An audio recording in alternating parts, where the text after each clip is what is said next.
안녕하십니까, 래필입니다. 2월 3일 원자력 테마 보도록 하겠습니다. 네, 오늘은 전부 또 이제 상승으로 진행이 되었습니다. 다들 이제 강하게 또 상승으로 진행이 되었고요. 어제와는 또 바로 상반된 모습을 보였습니다. 증시 먼저 보도록 하겠습니다. 코스피는 6.8% 상승해서 진행이 되었고요. 5288포인트로 마무리가 되었습니다. 코스닥은 4.2% 상승했고 1144포인트로 마무리되었습니다. 자, 이렇게 하루 만에 또 급 반등을 하면서 양 증시가 엄청나게 또 크게 반등을 했고요. 외국인 투자자는 코스피에서 8,900억을 매수했고, 기관 투자자는 2조 3천억을 매수했고, 그 다음에 코스닥도 기관 투자자 위주로 매수 8,800억 매수를 했고, 외국인 투자자는 1,400억을 매도했습니다. 그래서 계속 증시가 올라가는 분위기가 형성이 되고 있고요.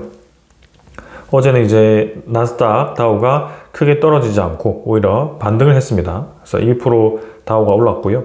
나스닥도 0.5% 올라가면서 어제 이제 하락에 대한 공포가 메워주면서 진행이 되었고요.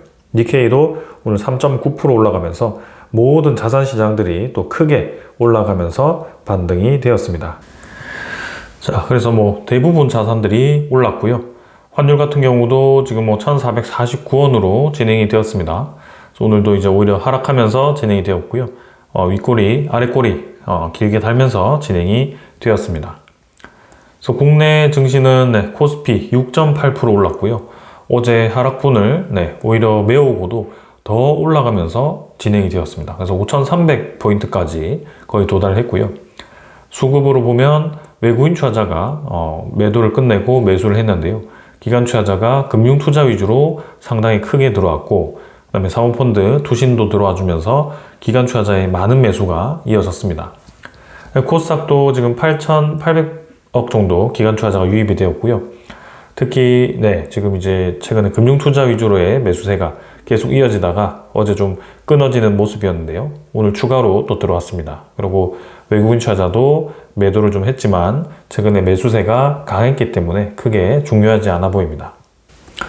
그래서 코스닥도 계속 상승세를 이어가는 듯한 모습을 보여주고 있습니다. 자, 그래서 증시는 이렇게 진행이 되었는데요. 지금 이제 그러면 선물 지표는 어떻게 됐는지 보도록 하겠습니다. 선물 지표는 지금 나스닥은 0.4% 정도 상승하고 있고요. 다우는 보합으로 진행이 되었습니다. 그래서 나스닥이 좀 더 선물 지표가 상승하면서 진행이 되고 있고요. 어제와 분위기가 또 다르죠. 그리고 원자재 가격도 금값이 다시 6%까지 반등을 했고, 그 다음에 WTI 국제유가, 천연가스는 크게 올라가진 않았습니다.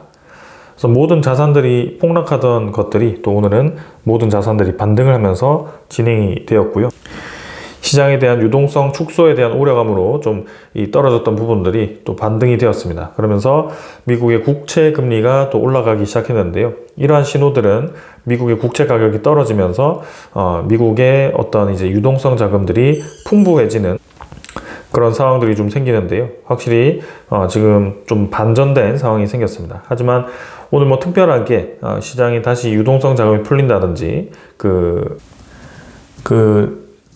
연준 후보자로 지정됐던 케빈 워시죠. 케빈 워시가 다시 이제 금리를 추가로 인하하겠다라고 확정을 짓는다든지 그런 식의 좀 소식들이 아직 들려오지는 않았고요. 여전히 이제 불안감은 있긴 하지만 뭔가 시장 전체는 뭔가 케빈 워시가 지정이 되고도 금리가 내려갈 거라고 베팅하는 듯한 그런 모습이 좀 나왔습니다. 그래서 이러한 움직임 자체가 계속해서 올해 증시에 대한 분위기를 끌어올릴 거고요. 예상보다 빠르게 반등이 나오면서 계속 강세를 이어가고 있는 그런 상황입니다. 자, 그러면서도 이제 우리가 또 추가로 하나가 있었죠. AI에 대한 버블 우려감이 있었습니다. 그거는 이제 마이크로소프트에 대한 실적이 나왔는데, 애저 이제 데이터 센터의 그 클라우드가 뭔가 실적치가 좋지 않았죠. 예상보다 좋지 않았던 거고요. 사실 전체적으로 보면 좋았습니다. 그러나 그런 실망감들이 나오면서 좀 이 투자 회수 물량들이 좀 쏟아졌고요. 아무래도 계속 데이터 센터를 늘리고 공격적으로 AI를 투자하는 그런 투자 비용들이 너무나도 많다 보니 이 기대치가 높은 것 같습니다. 그런데 다행히도 이번에 이제 팔란티어라는 기업이 이 AI의 또 대표 종목인데요. 저번 실적 발표 때는 좋지 않은 실적으로 급락을 하기도 했었는데 이번에는 좀 반전된 모습을 보여주었습니다. 그래서 어제 실적 발표가 되었고요. 매출 2조 원으로 깜짝 실적을 발표를 했습니다. 그래서 이 기업이 이제 AI에 대표하는 그런 이제 기업으로서 또 이렇게 좋은 실적으로 출발했다라는 것은 긍정적으로 보여지고요. 최근에 이제 메타에 대한 그런 이제 실적도 좋게 나왔고, 이번 주 이제 말로 가면 아마존에 대한 실적도 발표가 됩니다. 그래서 이러한 추세를 봤을 때는 올해 이제 그런 이 빅테크에 대한 기업의 실적들이 생각보다 나쁘지 않을 거라고 생각이 되고요. 이런 추세라면 AI에 대한 힘이 더 받을 수 있을 거라고 보여집니다. 그래서 팔란티어의 이제 시장 집계치가 13억 3천만 달러의 이 예상치였는데요. 지금 14억 7백만 달러가 나오면서 예상치를 크게 상회하면서 지금 이제 시간의 주가는 11% 가까이 상승을 하면서 진행이 되고 있습니다. 그래서 이런 이제 AI에 대한 버블 이슈가 실적 발표를 통해서 좀 이제 완화되고, 그리고 우려감에 쌓여있던 그런 케빈 워시라는 인물이 트럼프가 지정한 인물이기 때문에 결국에는 그러한 이 우려감들이 예상만큼 매파적이지 않고 시장에 완화적이라면 저는 크게 무리가 없을 거라고 보고 있고요. 그리고 최근에 이제 트럼프의 관세 또 이제 부가 이슈가 계속 부각이 되는데요. 오늘 같은 경우는 또 이제 인도의 제품 관세를 25%에서 18%까지 낮추는 약속을 하게 됩니다. 그래서 조건은 러시아 석유에 대한 수입을 중단하는 조건이고요. 이 인도에 대한 제품 관세를 낮춘다는 그 자체가 이제는 트럼프가 관세를 낮춰서 어떤 이제 수입하는 물품에 대한 가격을 떨어뜨리겠다는 목적도 있지 않을까라는 생각입니다. 그러면서 인도와 EU의 그런 이 자유무역 협정 체결에 미국도 압박을 받았던 거고요. 그런 이 타개를 하기 위해서 이런 협정이 나왔습니다. 그래서 향후 이제 인도와의 관계도 개선되는 것으로 우리가 볼 수 있고, 그리고 이란에 계속 압박을 넣으면서 이렇게 공격을 하기보다는 고위급 회담에 대한 핵 협상을 또 접점을 찾기 위한 노력을 하고 있습니다. 다행히도 이란이 먼저 그런 협상에 대한 의지를 내보였고요. 그런 공격이 들어가기 전에 이런 협상이 진행된다는 것 자체가 이 불확실성에 대한 리스크가 좀 조금씩 해소되고 있다라고 보여집니다. 트럼프의 목적은 하나입니다. 원유에 대한 그런 수입국들, 그리고 수출국들, 그리고 러시아와 연결된 모든 국가들을 지금 하나씩 다 압박을 하고 있습니다. 베네수엘라도 그렇고, 쿠바도 그렇고, 이란도 그렇고요. 인도마저도 러시아와의 관계를 끊도록 하고 있습니다. 그러면서 지금 러시아에 계속 압박을 하고 있기 때문에 러시아는 전쟁을 장기화하기가 어려울 거고요. 결국에는 우크라이나 러시아 전쟁이 곧 마무리가 되지 않을까라는 생각을 하고 있습니다. 그래서 아주 치밀한 계산 하에 그렇게 진행이 되어 가고 있기 때문에 푸틴도 결국에는 결단을 내려야 될 것 같고요. 이렇게 이제 전쟁이 종결됐을 때는 이제 러시아와 우크라이나의 전쟁 이후 전쟁에 대한 폐허된 그런 이 도시들을 재건하기 위한 프로젝트들이 또 언급이 될 겁니다. 그래서 그런 부분들도 우리가 주목을 해볼 필요가 있겠습니다. 그래서 이 정도로 오늘 시장에 대한 분위기를 살펴봤고요. 네, 여러모로 이제 많은 사건들이 벌어지고 있는데 전체적으로 좀 취합해서 계속 이렇게 말씀드리도록 하겠습니다. 일단은 좋은 방향으로 진행이 되어 가고 있기 때문에 좀 지켜보도록 하고요. 그러나 분명히 리스크는 있습니다. 우리나라에 아직 관세 협상이 마무리되지 않았습니다. 분명히 이제 관세 상보에도 개제를 앞두고 있기 때문에 지금 언제든지 우리나라도 갑자기 25%에 대한 부과를 하면서 국회를 더 압박할 수도 있습니다. 그런 부분들을 좀 주의를 해야 될 것 같고요. 만약에 부과를 한다라고 하더라도 일시적으로 이제 주가는 폭락하겠지만 분명히 또 그런 관세 25%가 장기화되는 움직임은 나오지 않을 겁니다. 그래서 우리나라도 그에 맞게 대응을 하고 있을 거기 때문에 바로 이제 거기에 대한 대응이 나오면 25%가 또 인하될 겁니다. 그래서 그런 모습을 생각해 볼 수 있고, 혹은 이제 뭐 케빈 워시가 정말 그러진 않겠지만 엄청나게 매파적인 성향을 보인다라고 했을 때는 그 또한 이제 시장에 대한 움직임이 좋지 않을 수도 있고요. 혹은 이제 AI에 대한 그런 실적치, 아마존을 막상 까보고 보니 마이크로소프트보다 더 실망적인 실적이 나오더라 라고 했을 때도 조금 이제 이 AI에 대한 실망감으로 떨어질 수도 있습니다. 그러나 모든 이 상황들이 다 이제 단기적으로 하락을 부추길 수는 있겠지만 결국 장기적인 흐름 자체는 확실히 이 AI라는 구심력을 가지고 계속 이 풍부한 유동성으로 시장이 올라가는 형태로 진행이 되지 않을까라는 생각을 하게 됩니다. 자, 그래서 이 정도로 시장 분위기 살펴봤고요. 종목으로 넘어가도록 하겠습니다. 네, 두산에너빌리티 보겠습니다. 오늘 5,800원 상승했고요. 6.7% 올라서 92,000원 마무리가 되었습니다. 그래서 오늘도 사실 뭐 초반에 큰 움직임 없이 진행이 되었었는데요. 지금 이제 어제 하락분을 거의 메워주면서 더 상승했죠. 두산에너빌리티도. 그래서 거래량 자체는 820만 주로 크게 뭐 더 움직이진 않았고, 그러나 주가 자체는 회복을 해줬습니다. 조금 더 이제 떨어지면서 깊은 골을 만들고 빠르게 반등할 수 있다라고 생각을 했는데, 예상치보다 빠르게 이 골을 메워줬는데요. 아무래도 증시 변동에 따라서 그런 움직임이 좀 달라질 수도 있을 것 같습니다. 그래서 앞서 지금 이제 시황 분석을 하면서 말씀드린 것처럼 예를 들어 뭐 트럼프가 25% 관세를 갑자기 때린다든지 그런 단기에 리스크가 나올 때는 또 한번 쫙 빠질 수도 있습니다. 그러나 분명한 것은 빠졌다가 빠르게 올라오는 그런 시장이 지금 만들어졌고 그런 산업에 대한 흐름으로 가고 있기 때문에 오히려 떨어지는 것은 기회다라고 말씀을 드리고 있습니다. 자, 그래서 두산에너빌리티 고점 부근에 다시 위치를 시켰고요. 이제 수렴 구간 다시 만들어 갈 겁니다. 그래서 이때 이제 추가적인 이제 힘이 나올 것인가 좀 보도록 하고요. 계속 지켜보겠습니다. 수급은 외국인 투자자가 120만 주 매수했고요. 기관 투자자 21만 주 매수하면서 뭐 크게 움직임은 없었습니다. 현대건설은 10% 가까이 올랐고요. 10만 9천 원으로 마무리되었습니다. 현대건설도 빠르게 며칠간 좀 떨어지는 듯한 모습이었는데요. 하루 만에 또 그 부분을 다 메워주었고요. 특히 MSCI의 리밸런싱 대상 종목이기 때문에 신규 편입 종목입니다. 그만큼 외국인 투자자가 집중적으로 매수한다라고 말씀을 드렸고 지금도 37만 주까지 매입이 들어왔습니다. 그래서 매일매일 지금 외국인 투자자에 대한 매수세가 붙어주고 있고 오늘은 기관 투자자, 금융 투자도 들어와 주면서 메워줬습니다. 아마도 현대건설은 호재까지 더해지면 더 이제 뻗어나갈 것으로 보여지고요. 단기간에 이 고점을 넘어갈 확률이 상당히 높아 보입니다. 그래서 15만원까지도 빠르게 치고 나갈 가능성이 있어 보이고요.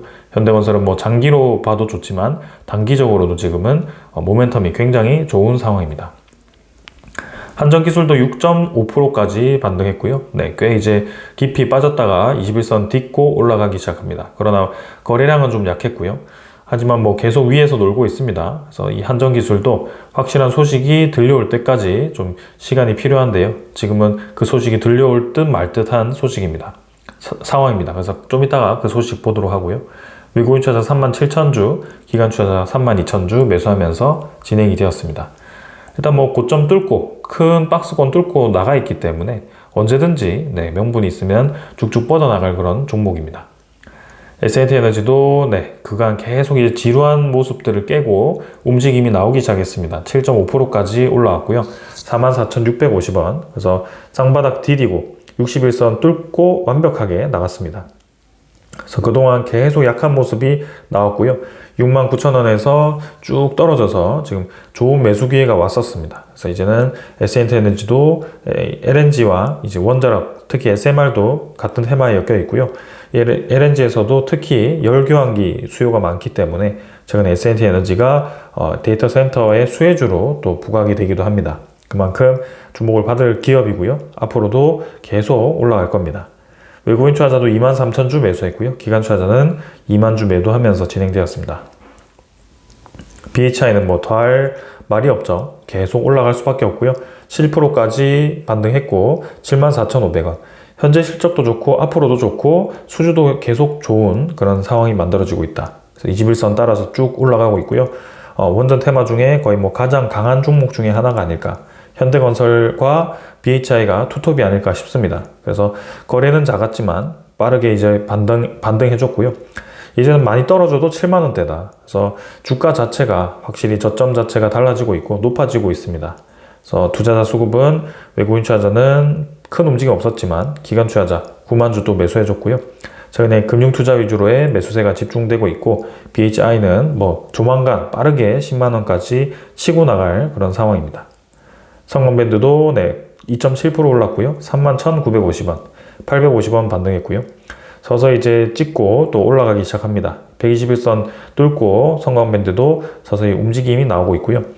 25만 주 정도 거래 있었고 금융투자 위주로 매수가 있었습니다. 그래서 성광밴드도 마찬가지 외국인 투자자에 대한 지분 높게 유지되고 있고요. 최근에 기관 투자자의 최근 신규 매입으로 계속 올라갈 준비가 되어 가고 있습니다.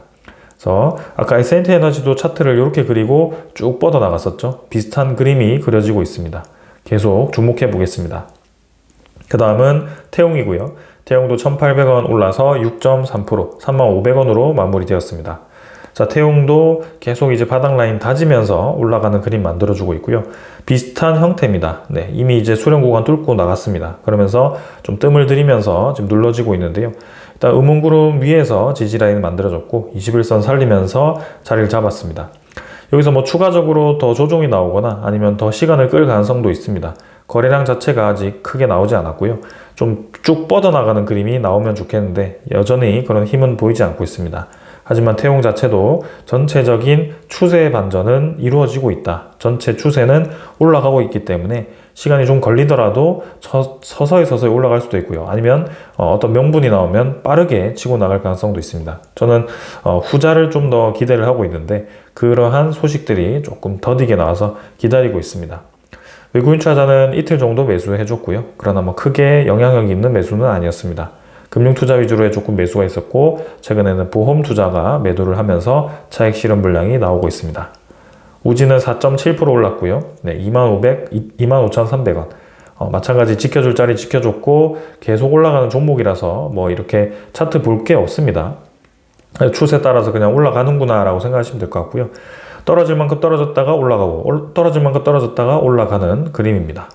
그래서 우진도 지금 투자 수급 기관 투자자가 차익 실현 매도했지만 번갈아 가면서 지금 수급이 들어와 주고 있고요. 저는 뭐 괜찮습니다. 계속 올라갈 것 같습니다. 보성파워텍도 한번 이제 위로 다시 치고 나갔고요. 7,700원 유지하면서 마무리되었고 결국에는 이 급등을 잡아먹는 하락이 나오지 않고 있다. 거래 자체가 줄었지만 그 어떤 자리에서 유지를 해주고 있고 결국에는 7,500원 이상으로 계속 유지해주면서 주가를 유지해준다는 것 자체가 추가적인 상승에 대한 기대감이 높습니다. 이제는 상승 모멘텀이 강하다는 뜻입니다. 그래서 외국인 투자자도 붙어주고 있고요.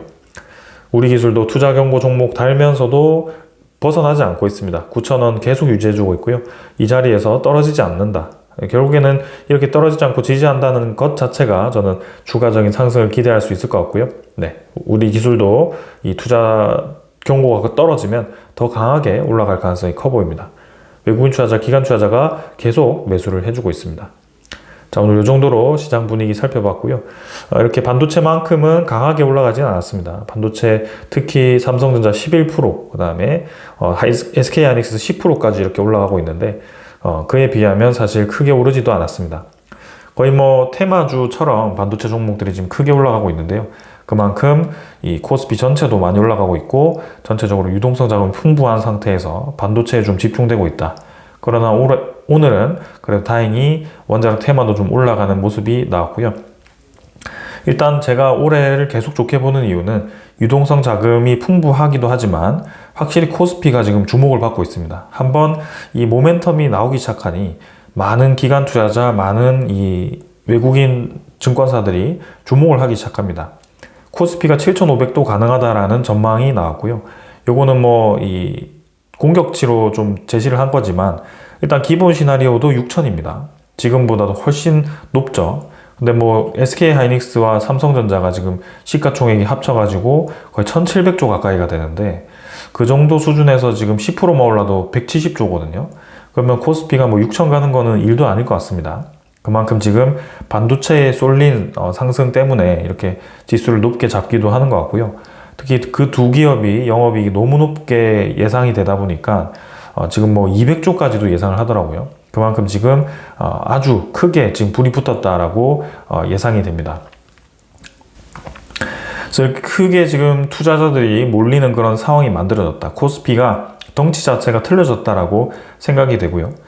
이제는 두산에너빌리티가 시가총액 한 50조, 60조 정도 한다면 삼성전자가 원래 한 400조 정도 했었는데요. 지금은 천조입니다. 천조. 그래서 상당히 갭이 많이 벌어졌고 시가총액 3위도 지금 100조 가까이가 되기 때문에 점점 이제 전체적인 모멘텀이 올라가고 있다라고 볼 수가 있겠습니다. 그래서 반도체가 이렇게 쭉쭉 뻗어나갈 때 이제는 반도체에 대한 조정이 분명히 한 번 나올 텐데 그때는 다른 이제 테마들이 올라갈 기회가 생길 거고요. 그때 이 두산 에너빌리티를 비롯한 종목들이 좀 힘을 받는 그런 소식이 나오면 좋을 것 같습니다. 자, 그럼 우리가 계속 기다리는 소식이 있습니다. 미국과의 협력 소식입니다.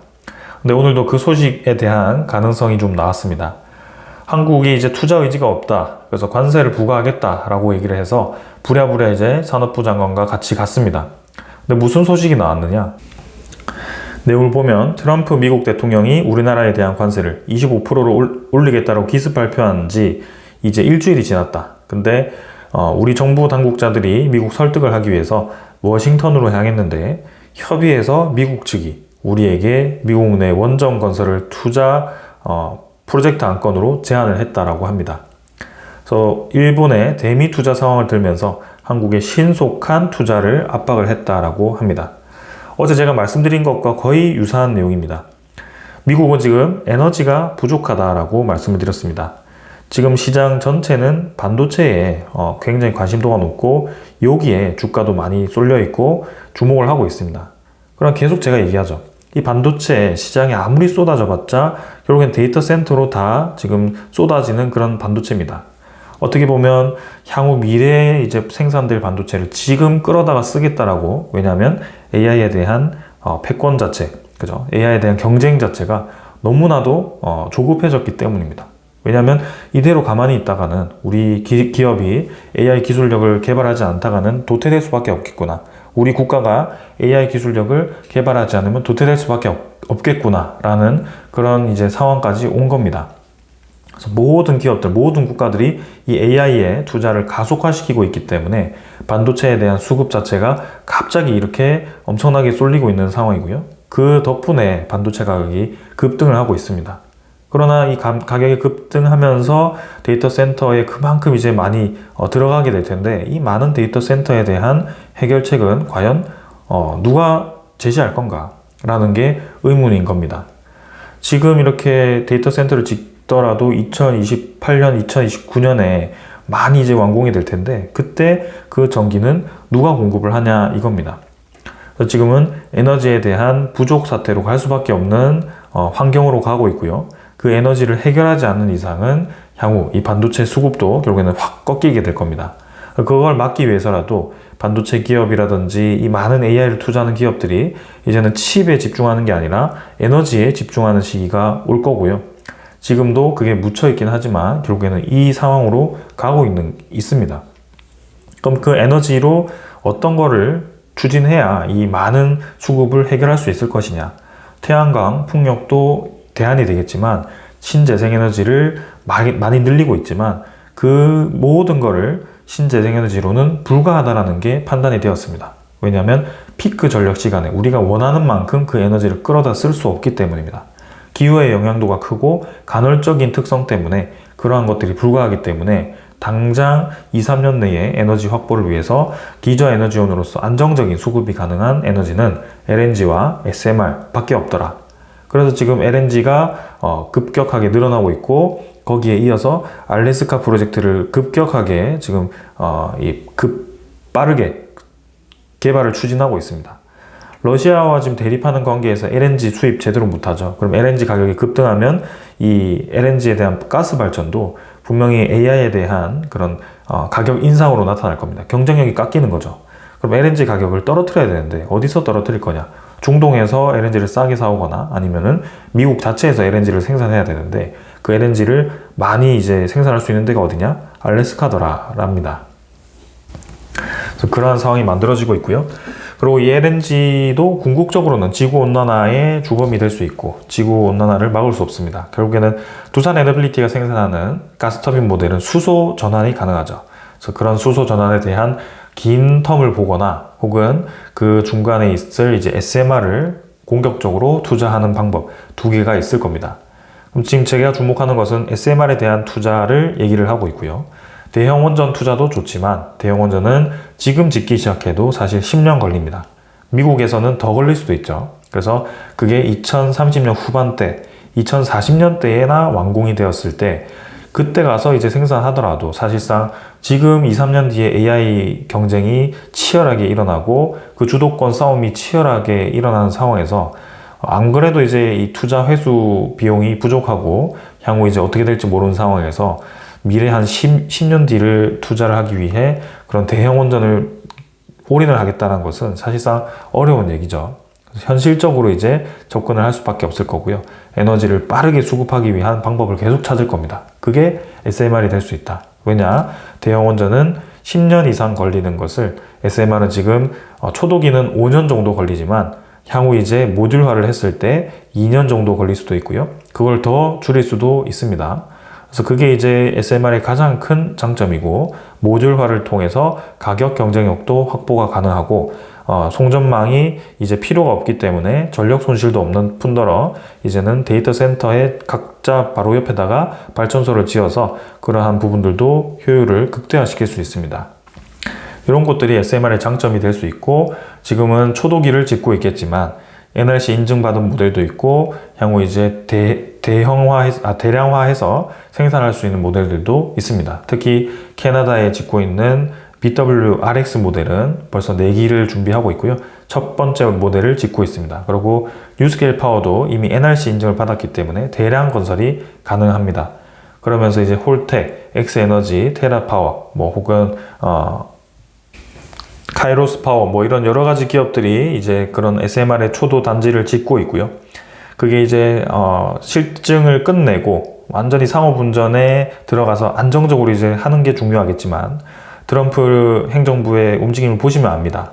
지금은 그렇게까지 기다릴 시간이 없다. 그래서 규제도 철폐하고 원자력 안전 규정도 지금 개정을 하고 있고 18개월 안에 허가하도록 지금 개정하고 있고 군 부대에다가 모든 이제 이 에너지를 이 초소형 원전까지 지어가면서 운영하겠다라고 얘기를 하는 만큼 뭔가 빠르게 지금 세상이 바뀌고 있습니다. 그래서 이 추세 자체를 지금 우리가 빠르게 읽어가야 되고 그러한 절대적인 상황이 생길 수밖에 없는 상황으로 가고 있다. 뭔가 이 장기를 두거나 이렇게 했을 때는 약간 외통수 느낌으로 절대적인 수를 딱 갈 수밖에 없는 산업으로 지금 흘러가고 있습니다. 그게 AI입니다.